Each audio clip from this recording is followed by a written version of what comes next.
Voici The Colonial Dress de l'artiste britannique Susan Stockwell. Cette robe est faite de cartes et montre l'étendue de l'empire colonial britannique au XXe siècle. Donc toutes les parties roses, effectivement, montrent à quel point l'Empire britannique, en fait, s'étendait à travers le monde. C'était un empire sur lequel le soleil ne se couchait jamais. Cette œuvre fait partie de l'exposition temporaire intitulée Post-colonial. Elle rassemble plus de 195 objets et documents historiques du 7e siècle à nos jours, mais aussi des œuvres d'art contemporain et 8 récits personnels filmés. Nous avons voulu créer cette exposition avec deux objectifs principaux. Tout d'abord, montrer la centralité de l'histoire coloniale dans l'histoire européenne. On ne peut pas comprendre l'Europe d'hier et d'aujourd'hui sans mieux connaître cette histoire. Le deuxième objectif, c'était d'adresser aussi cette histoire d'un point de vue transnational, ce qui est la spécificité de notre musée.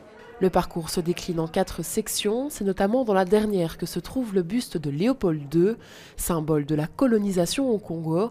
Il a été retiré en 2020 du square du Souverain à Auderghem à la suite de manifestations anticolonialistes.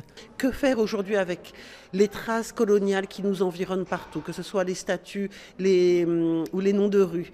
Que faire dans l'éducation pour que cette histoire soit aussi mieux connue? Et surtout, que faire contre le racisme, ce racisme structurel tant lié en fait à cette histoire coloniale et à la hiérarchisation des races. L'exposition se tient du 18 avril au 14 mars 2027 à la Maison de l'Histoire européenne.